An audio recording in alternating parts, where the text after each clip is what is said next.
Hello Capricorn, Sun, Moon, Rising, and Venus signs. Kamusta kayo? Sana po nasa mabuti kayong kalagayan. Welcome back po sa Star Tarot. Kung bago kayo dito, welcome din kayo. Thank you for your support. I truly appreciate it. God bless you all. Capricorn. Tingnan natin mga mensahe ninyo for today. We have Knight of Swords. This is a fast-moving energy. Kaya maaaring marami kayong pinagkakabalahan or marami kayong pinagtatrabahuan, pinagsisikapan, and maybe, this is also something na parang you are trying to seize the moment, no? Siguro mayroong opportunity dito na dumating at ayaw mo nang magpabukas pa, ayaw mo nang magpamamaya-maya na, you are really going to look into it right now, as in ngayon, hindi mo na to i-delay, no? So, yun na napipick up ko dito. And since marami siguro kayong pinagkakabalahan sa ngayon, and with this opportunity coming in, mabilisan, no, ang dapat na approach ninyo rito. So siguro meron din itong kasamang pagbabago. This is going to create a change, no, sa buhay ninyo. We have 9 of Swords in reverse. Okay, Capricorn. So, maaaring ang iba sa inyo dito. So, this is good, no? Kasi unang-una in reverse siya. So, ibig sabihin, mawawala na yung worries ninyo, mawawala na yung stress ninyo. You are already letting go of anxiety. Yung mga takot ninyo, maaaring ilalet go nyo na din yan sa ngayon. So, kasi nga, baka magkakaroon na kayo ng kalinawan sa inyong isipan. Maybe there will be enlightenment and clarity, no? Coming your way. Kaya kung ano man tong mga nagpapagulo sa'yo, namumroblema kayo, that's going to come to one end na. Kasi nagkaroon na kayo dito ng enlightenment. And you already know what to do or how to address kung ano man ang pinoproblema ninyo rito. Four of Pentacles, this is a reminder para sa karamihan sa inyo to manage your money wisely. Okay? Kasi baka sa dami siguro ng inyong pera, nahihirapan kayong i-manage ito, or pwede rin na sakto lang yung pera, pero alam mo yun, baka nag-go-over kayo doon sa budget plan ninyo. So, possible na ganun din ang ganap dito. Kaya it is extremely important for you to manage your money wisely. Sundin ninyo yung inyong budget plan, pairalin ninyo or pandarin ninyo yung inyong financial discipline para nang sa ganon, lagi kayong nandoon sa saktong paggastos lang, no? Yung ganon. This is also about um, saving money, no? So, siguro, ang iba sa inyo na sobrahan naman yung pagsisave ng pera, no? Pwedeng ganon. At baka hindi ninyo nababalansa yung savings at ang mga financial obligations.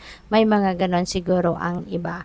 Or pwede rin na ang iba sa inyo, this is an advice para siguro sa inyo na mag-save kayo ng pera, diba? Yung ganon. So, kasi baka puro gastos. So, we have 3 of Swords in reverse. So, which is good, no? Makakaahon na kayo dito sa hirap ng kalooban, no? Na dumaan siguro ang iba sa inyo dito sa sobrang heartache, no? Nagkaroon kayo ng heartbreak, maaaring nagkaroon ng separation dito ang iba sa inyo kung sa relationship ito patungkol na heartache na to. So, maaaring nagkahiwalay, no?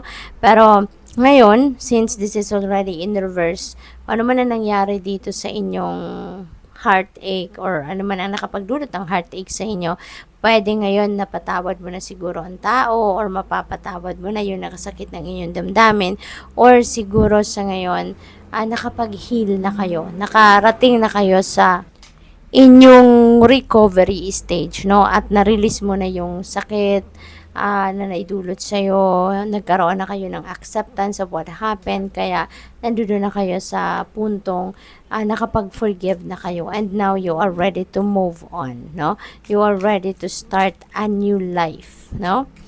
So, what else? We have fright. Ayan. So, ang iba sa inyo, no? Talagang, so, siguro related ito dito, no? Pati ito. This happened already in the past, hindi ito sa ngayon. Kasi ganoon talaga ang energy. Sometimes, ang lalabas dito, pwedeng nangyari na, pwedeng mangyayari pa lang, or pwedeng nangyayari pa lang, no? Yung ganoon.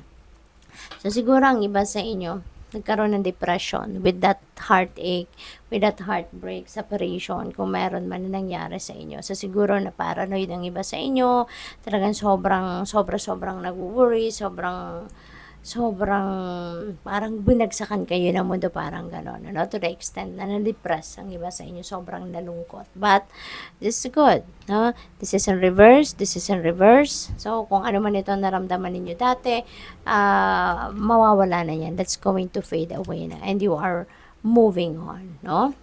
We have saving. Ayan. So, saving money. So, ito yung paalala, no, para sa karamihan siguro sa inyo. Mag-save kayo for the future. Mag-save kayo for retirement. Mag-save kayo for the rainy days. Okay? Para kung every time or kung kailan man kakailanganin nyo ng pera, meron kayong huhugutin. We have trap. Ayan. So, ang iba sa inyo dito, Capricorn, maybe you are being trapped to a situation na akala mo, hindi kayo malayang gawin ang gusto ninyo, hindi kayo malayang magdesisyon para sa sarili ninyo. Pwedeng yan din ang dahilan, ano, ng worry ninyo rito. Kasi siguro, maybe ang iba sa inyo, your life is being run by other people. No, so na-trap na kayo doon sa sitwasyon na gano'n na wala na kayong choice, no? Feeling ninyo wala na kayong choice, kaya bow na lang kayo ng bow, no? Sa kung sino man. What else? We have commitment. Ayan. So, pwede talaga, no, na ang iba sa inyo rito, yung sama ng loob na yan, yung heartbreak na yan, ay related sa inyong love life, no? Related sa inyong, siguro sa inyong mag-asawa, yung ganon. Pwede rin ang iba sa inyo rito is going to sign a contract, no? Siguro you're going to commit to someone dito, parang in your relationship, baka merong mag-aasawa, no? Magpapakasal siguro ang iba sa inyo rito. Or baka commitment ito in business, baka merong business partnership. So, good luck sa iyo. Thank you for watching Love and Light. Namaste.